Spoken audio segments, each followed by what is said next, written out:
पद्धती कृषी विद्यापीठाला मार्गदर्शन केलेलं आहे संकुलाचं।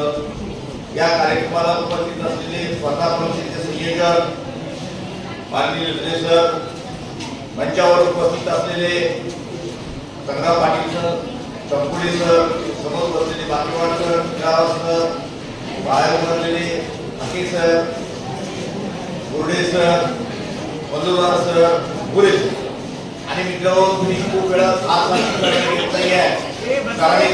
की येणाऱ्या काळामध्ये आपल्याला जर नोकरी लागायची असेल, रोजगार मिळवायचा असेल तर आपलं नॉलेज पक्का असलं पाहिजे। नॉलेज पक्का असलं म्हणजे आपण पहिली ते 10वी पर्यंत जो आपला सिलेबस आहे जर आपण मनापासून जर केला तर खऱ्या अर्थानं आपण कधी उपाशी मरणार नाहीये। रोजगारासाठी आपण घर भक्कम पाया होतो, तसं एखादी बिल्डिंग उभारत असताना एखादा पाया मजबूत असेल तर मुंबई पुण्याला तुम्ही बघत असाल 40-40 मजली बिल्डिंग आहे, पण आपल्याकडे बघत असाल तर तुम्ही बिल्डिंग बांधतानाच पडते म्हणजे काय, आपल्याकडे काहीच नाही। आपण आपले विद्यार्थी आपल्याला ज्ञान मिळवण्यासाठी अहोरात्र कष्ट केले तर ज्ञान नक्की मिळणार आहे, पण आपण शॉर्टकटचा रस्ता पाठवतो। आपण जिथं कॉप्या चालू आहे तिथं जर गेला तर तुम्ही आपण म्हणणारा येणाऱ्या काळामध्ये अपंगाला फारशा सवलती नाही आहेत, तुम्हाला फक्त फीस चेंजची व्यवस्था सरकार करू पाहत आहे। म्हणून तुम्ही काँगू बनणार नसाल तर तुम्ही स्वतःची बुद्धी तेज ठेवली पाहिजे, बुद्धीची मशागत केली पाहिजे। आता मशागत करायचं म्हणजे जर बैठका काढायच्या नाही आहेत आपल्याला, तर मेंदूचा सशक्त बनण्यासाठी चांगलं नॉलेज, सकारात्मक नॉलेज आपल्याला मिळवलं पाहिजे। जो पहिली ते 5वी पर्यंत सिलेबस आहे, गणित आहे, इंग्लिश आहे, मराठी आहे, हे बऱ्याचशा लोकांना अजून मराठीतून पत्र लिहिता येत नाही।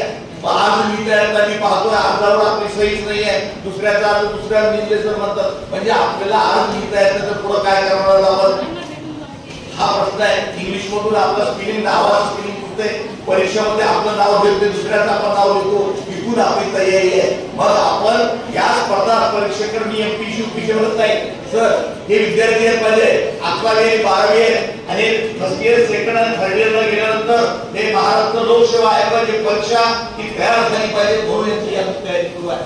आम्ही गेल्या 2 वर्षापासून जे तयारी करत आहोत विद्यार्थ्यांचा पाया मजबूत करण्याचं महाविद्यालय आमचं आहे।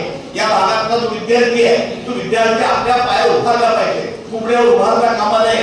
सरकार आपण देऊ पाहतंय, तुम्हाला माहित आहे, तुम्ही अर्थसंकल्प वाचला असाल, ऐकला असाल तर सरकारने सांगितले 80 कोटी लोकांना अन्नधान्य देते विनामूल्य, आणि लोक काय करतात, अन्नधान्य घेतात आणि घरी झोपतायत, काहीच करत नाहीये। म्हणजे पर्यायाला आपण त्याला पंगू बनवतो, पंगू नाही, त्याच्या पायावर उभारण्यासाठी ते शिक्षण एकमेव साधन आहे आणि ते तुम्ही निर्माण केलं पाहिजे। तुमच्या जीवनाचे शिल्पकार आहे, दुसरं कोणीच होणार नाही, तुमच्या जीवनाचे शिल्पकार तुम्हाला होणार आहे। तुमच्या घरातले जर तुमचे पत्रे असतील, पत्रे बदलण्याची ताकद होणार असेल तुमच्याकडे आहे, तुमच्याकडे लोक सही साठी थांबले पाहिजे, साहेब आज नाहीये, साहेब आल्याशिवाय सही होता नाही, ही ताकद केवळ शिक्षणामध्ये आहे। आणि शिक्षण हे वाघिणीचं दूध आहे आणि ते दूध पिल्यावर माणूस गुरगुरला पाहिजे असं बाबासाहेब आंबेडकरांनी म्हणलेलं आहे। का म्हणजे वाघिणी शिळीचं वाघीण ते दूध देते का आपल्याला, नाही देते। वाघीण वाघ बघितल्यावर आपण घाबरून जातो, दुर्ग्याचा विषय नाही आहे। म्हणून असं का म्हणलं, कारण ते अशक्य काय होत आहे, शिक्षण तर सर्वच घेत आहे, 35% आता काही उपयोग नाही आहे, आता नीटला उपयोग आहे। नीटच्या आता घडामोडीवर नॉलेज आहे, ते नॉलेज मिळालं पाहिजे। अद्यावत नॉलेज आपल्यात असेल तर तो देशावर नव्हे जगावर कमांड मिळू शकतो, अशी ताकद आहे। आणि बेंगळुरू महाविद्यालय माझ्या विद्यार्थ्याला उभा करण्याचं काम माननीय प्राचार्य आमचे संस्थाचालक माझा विद्यार्थी हा उभारला पाहिजे। जगाच्या मार्केटमध्ये हा बेंगळुरू महाविद्यालयाचा विद्यार्थी एक ताक मानेन चालला पाहिजे। नॉलेज जर असलं तर तो कधी पण आपण नतमस्तक होत नाहीये, तर इकडे थांबता लायब्ररीमध्ये माझा वेळ गेला पाहिजे, तर तो माणूस घडणार आहे। नसता तुम्हाला कुणाच्या पुढ्यावर चढता कामा नये। येणाऱ्या काळामध्ये नॉलेज अत्यंत महत्वाचे आहे। आता तुम्ही बघत असाल, पूर्वी शिपायाची परीक्षा भरत असेल तर कोणीतरी बशीदार माणसं भरायची आणि ती माणसं नोकरी पण आता नाहीये। शिपायाची जरी परीक्षा असेल 2-2, 3-3 लाख अर्ज आहे, शिक्षकाच्या परीक्षा आहे, आपल्याकडे अनेक लोक रिटायर झाले, जागा भरत नाही आहे, कारण पोर्टलवर त्याचं नाव आलं पाहिजे, त्याचं क्वालिफिकेशन आलं पाहिजे। म्हणजे काय, आपण गुणवत्तेला महत्व दिलं पाहिजे। आपण मोबाईल बघा, बघण्याबद्दल आपलं काही म्हणणं नाही, पण मोबाईल मध्ये जे नॉलेज आहे, मोबाईल सारखा तुमचा दुसरा कुठला साथी नाहीये. मोबाईल तुमच्या खाईत मिळू शकतं. मोबाईल तुम्हाला सांगितलं मोबाईल मला चेहरा पाऊस कुठे पडतो तो चेहरा कुंडीला पडतोय हे मोबाईल सांगताय. तुम्हाला पुस्तक शोधायची गरज नाहीये. तुम्हाला सांगितलं लोकसंख्या कुठे आहे तरी सांगताय. सर्वात नोबल पारितोषिक कुठे आहे ते सांगताय. म्हणजे तुम्हाला तुमच्या जवळ आहे, तुझं आहे, तुझं पाशी, पण तुम्ही दाखल इकडे तिकडे काय अशा पद्धतीचा येतो. तर तुम्हाला जे काही चांगलं घेता येईल ते घ्या. चित्रपटामध्ये जे काही चांगलं कथानक असते ते घ्या. चित्रपट बघितला पाहिजे, त्याचा कथानक समजलं पाहिजे, त्याची थीम समजली पाहिजे.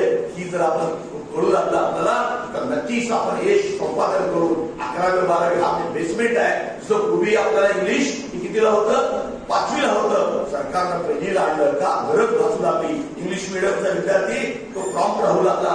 सीबीएसई ICSE आणि येणाऱ्या काळामध्ये लोकसंख्या वाढली, नोकऱ्याची संख्या कमी झाली.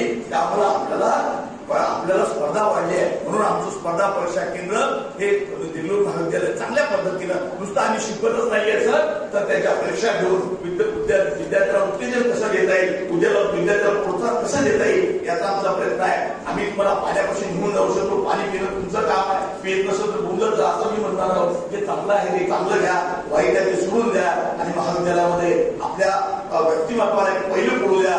एवढं त्या प्रसंगी सांगतो. आपण खूप जमला, खूप घाम येतोय. हे घाम येणं, आपल्याला लाईट जाणं हे आपल्या जीवनातला गतिरोध आहे. हे आपण सक्सेस व्हायचं असेल, रोड बघा चांगला रोड असेल की तिथं गतिरोध कारण ऍक्सिडेंट होऊ नये हा त्याचा भागचा आहे. आपल्याला जायचं असेल, आपण आता कारनं चालला असेल, अनेक गाड्या जाऊ द्या आपण आपली सर्व गेलं तर जाऊ म्हणल्यावर आपण 10 दिवस त्या रोडवर चालणार नाही. आपल्याला वाट करावं लागेल, आपला इच्छास्थळी जावं लागेल. आपलं एम साध्य करायचं असेल तर साऱ्या गोष्टी आपल्याला तांगत राहावं लागेल, चौकस राहावं लागेल. आपला मित्र ओळखावा लागेल, आपला शत्रू ओळखावा लागेल, आपला कुणापाशी बसायचा ते विचार करावा लागेल. बऱ्याच विद्यार्थी आपल्या जवळच्या वाईट विद्यार्थ्याकडे बसून त्याचे जीवन आपलंही जीवन खतम करतात. तर एक म्हण आहे, सर हमको दूर है लेकिन लेके साथ दूंगे, हम तो फेल हो रहे उसको भी लेके फेल होंगे. असं नाही करता येईल आपल्याला. जे आदर्श विद्यार्थी, आदर्श नागरिक बनवण्याचं काम आपण या स्पर्धा परीक्षा देऊन आधीच चांगला एक अधिकारी, एक SP, एक कलेक्टर म्हणजे असं म्हणाल की आपल्याकडे होतं का बाबा, असं नाहीये. ही पुण्या मुंबईची मक्तेदारी आहे. येणाऱ्या काळामध्ये सारी मुरुड काढली. मुखेडसाठी ग्रामीण भागामध्ये, डोंगराळ भागामध्ये 4 विद्यार्थी PSI झाले. जे हक्कर समाजाचे आहेत, गाव कोसा खायचे आहेत, ज्याचा वडील नाही आहे, त्या परिस्थितीवर मात केलेली आहे. मग मला ह्याच्यामधून ऊर्जा मिळाली पाहिजे. असे ऊर्जा मिळवणारी माणसं आम्ही या ठिकाणी आणू आणि तुम्हाला स्पार्क कसा निर्माण होईल, तुमच्या मध्ये चेतना कशा चालवता येईल हे महाविद्यालयाचं काम राहिलं आहे. नक्कीच आम्ही जागू. सर गेल्या 8 दिवसापासून सराच्या पोलिसांच्या मागे आहे की सर या आमच्या विद्यालय मार्गदर्शन करा, तुमची विद्यार्थी तयार करू द्या. हे तुमचं बेसमेंट आहे. मी जेव्हा तो दिसेल तर महाविद्यालयामध्ये माझा विद्यार्थी आहे, हा DYSP झालेला आहे, हा कलेक्टर झालेला आहे, त्यावर मला नक्कीच अभिमान वाटेल. हा माझ्या महाविद्यालयाचा विद्यार्थी आहे. एवढंच एक करतील आपण निर्माण झाली पाहिजे. मला असं बोलायचं नाहीये. खूप आपण ऐकून घेतला त्याबद्दल सर्वांचे धन्यवाद.